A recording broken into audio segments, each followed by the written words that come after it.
اللہ کی قسم جھک جانے میں جو عزت ہے وہ سر اٹھانے میں نہیں ہے، چپ رہنے میں جو سکون ہے وہ جواب دینے میں نہیں ہے۔ ایک عورت نے پوچھا یا رسول اللہ میرے خامند کا میرے اوپر کیا حق ہے؟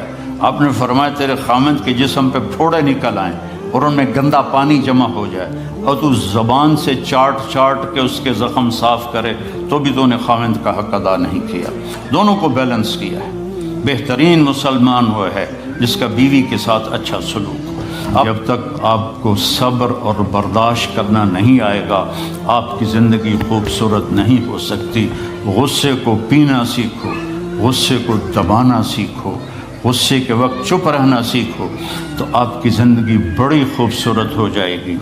دل دریا سمندروں ڈوبے کون دلاندیاں جانے ہو، وچے بیڑے وچے جھیڑے وچے ونج مہانے ہو۔ میرے نبی نے گھروں کو آباد کرنے کا ایک خوبصورت طریقہ بتایا کہ اس زبان پہ قابو کر لو، اس زبان پہ قابو کر لو، خاموش رہنا سیکھ لو۔ غصے کے بیوی کو غصہ چڑھ جائے تو خامند چپ کر جائے، خامند کو غصہ چڑھے تو بیوی چپ کر جائے تو آپ کا گھر خوبصورت رہے گا۔ اگر دونوں ہی آگ لگ گئی اور دونوں ہی بولنا شروع ہو گئے تو آپ بھی گئے، آپ کے بچے بھی گئے۔ اپنی زبان پہ قابو پانا سیکھو۔ ہماری ایک دھوبن تھی ماسی شریفہ، فوت ہوگی بیچاری، وہ تھی بڑی لڑاکی، چھوٹے قادی آئے تھے، چنگا شرلی پٹاخہ ہے، تو وہ آئی میری بہن کے پاس، کہتی بی بی میریاں نوواں میرے نال بڑا لڑدیاں، لڑتی آپ تھی، میریاں نوواں میرے نال بڑا لڑدیاں، میں نے کوئی تویز دے کہ ساریاں میریاں نوکر بن جانا۔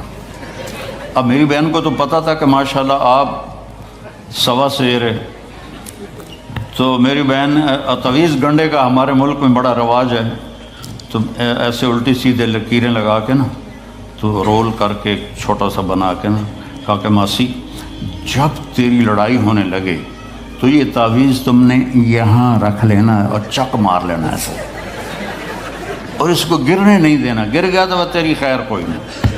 اور اس نے کیا کیا، اس کو چپ کروانے کا طریقہ، تو تعویذ کی تو بڑی اہمیت ہوتی ہے۔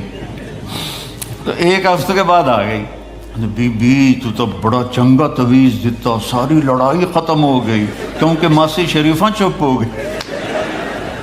تو یہ سب ان عورتوں کو بھی تعویذ دیتا ہوں، ماسی شریفہ والا آپ کو بھی دیتا ہوں۔ ماسی شریفہ والا تعویذ لے لو، آپ کی زندگی بڑی خوشحال ہو جائے گی۔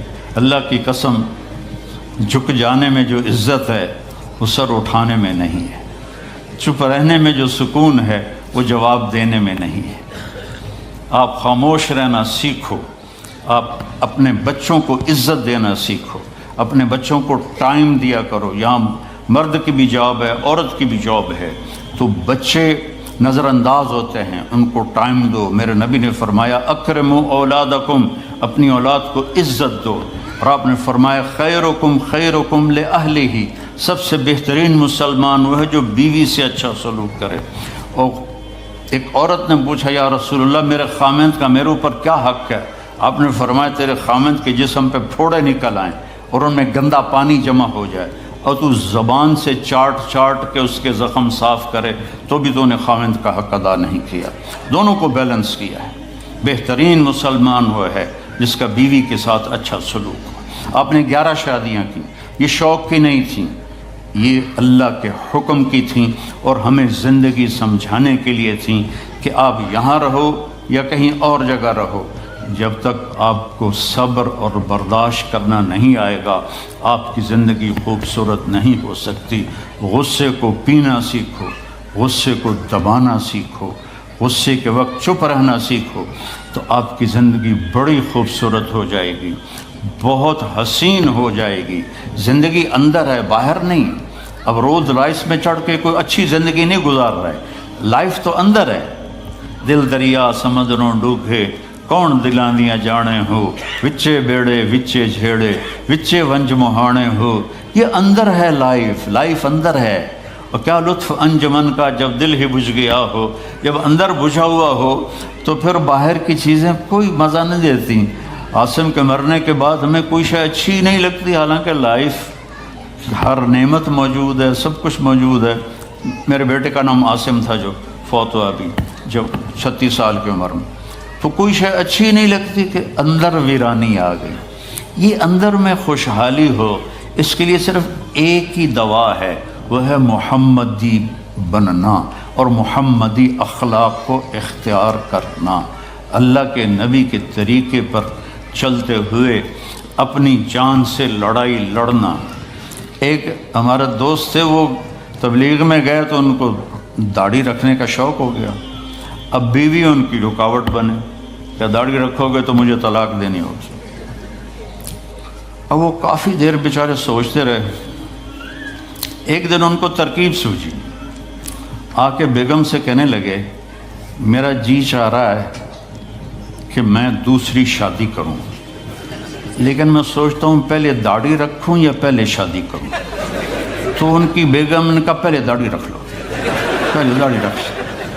تو ایسے اپنی بیگمات کو مناؤ پیار محبت سے۔ عزت تو نبی کے طریقے میں ہے، نبی کا طریقہ چھوڑ کے میرا والد مجھے ڈاکٹر بنانا چاہتا تھا، تو آج میں یہاں کھڑا ہوتا، اگر میں ڈاکٹر ہوتا، میرا چھوٹا بھائی ڈاکٹر ہے، بہت اعلیٰ ڈاکٹر ہے، تو میں یہاں کھڑا ہوتا۔ مجھے یہاں میرے نبی کا طریقہ لے کر آیا ہے، میرے نبی کی سنت لے کر آئی ہے، میرے نبی کی زندگی لے کر آئی ہے، اور آپ جس محبت سے تشریف لائے ہیں اس کے پیچھے میرے نبی کی زندگی ہے۔ تو اللہ کی قسم عزتوں کا خزانہ ہے میرے نبی کی پاکیزہ زندگی۔ تو آپ نے ہمیں پوری زندگی گزار کے دکھایا۔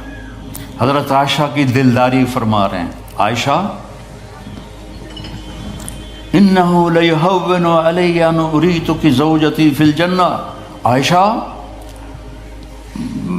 مجھے تو جب سے پتہ چلا ہے تو جنت میں میری بیوی ہے، میرے لیے تو مرنا ہی آسان ہو گیا ہے۔ بھلا جس نے رب کو دیکھا ہو اس کے لیے کسی اور کی حاجت رہ جاتی ہے؟ باقی یہ صرف دلداری کے لیے تھا۔ ایک دوسرے کی تعریف کرو، ایک دوسرے کے لیے اظہار محبت کرو۔ آج کا ماحول ایسا ہے، بیگم سے کہو گے آئی لو یو، کہ خیر تو ہے کیوں ہے، وہ تم سے کہے گی آئی لو یو تو تم بھی پوچھو گے خیر تو ہے، کوئی چکر تو نہیں آ رہے۔ اظہار کرو، اظہار محبت کرو، اس سے آپ کے پاؤنڈنگ ہوگی۔ اولاد کو ماں باپ سمجھتے ہیں بس ہماری اولاد ہے، ہمیں ان سے پیار ہے، ان کو عزت دو، ان سے اظہار محبت کرو۔ ڈاکٹر عبدالحی صاحب ایک بڑے بزرگ گزرے ہیں، وہ اپنے ایک مرید کے ہاں کھانے پہ گئے تو پوچھنے لگے کھانا کس نے بنایا؟ تو مرید نے کہا جی میری بیگم نے بنایا۔ کہا اس کو بلاؤ۔ ان کی بیگم آ گئی تو فرمانے لگے بیٹی آپ کا کھانا کھایا بہت ہی اچھا تھا، بہت مزے کا تھا۔ وہ رونے لگی دھاڑ دھاڑ۔ تو وہ ڈاکٹر صاحب پریشان ہو گئے کہ بیٹی خیریت تو ہے، کیا ہوا؟ تو وہ کہنے لگی حضرت آپ کے مرید کے پاس مجھے 30 برس ہو گئے، 30 سال، کبھی ایک دن اس نے میری کسی چیز کی تعریف نہیں کی۔ تو اظہار کرو، اظہار کرو۔ حضرت فاطمہ وہاں سے دروازے میں داخل ہو رہی ہیں، آپ کمرے میں بیٹھے ہوئے ہیں یا لیٹے ہوئے ہیں یا کرسی پر ہیں یا زمین پر ہے، جو ہی حضرت فاطمہ تھے تو اب ایسے تیزی سے آگے بڑھتے تھے، وہیں نہیں کھڑے رہتے تھے، اور ایسے حضرت فاطمہ کا ہاتھ پکڑ لیتے تھے اور اس کو یہاں بوسہ دیتے تھے، اور کبھی ماتھے کا بوسہ لیتے تھے، پھر ہاتھ پکڑے پکڑے ان کو ایسے لاتے اور چارپائی پہ بٹھاتے، اس کے بعد خود بیٹھتے تھے۔ یہ میرے نبی کی عزت ہے اولاد کے ساتھ، یہ عزت دو، وہ تمہارے رہیں گے، تمہارے بن کے چلیں گے۔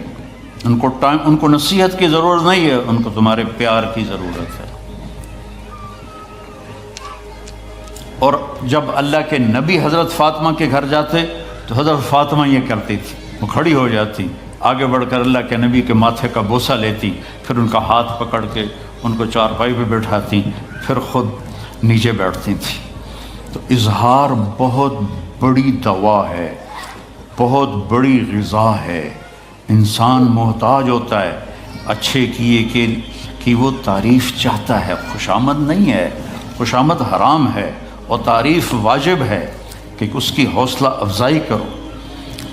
تو یہ آپ کے بڑے گھر سے اور بڑی گاڑیوں سے آپ کی زندگی خوبصورت نہیں بنے گی، نبی پاک صلی اللہ علیہ وسلم کی مبارک زندگی کو اپنانے سے آپ کی زندگی خوبصورت بنے گی۔ باقی سب دھوکہ ہے، میرے رب کی قسم، سب فریب ہے۔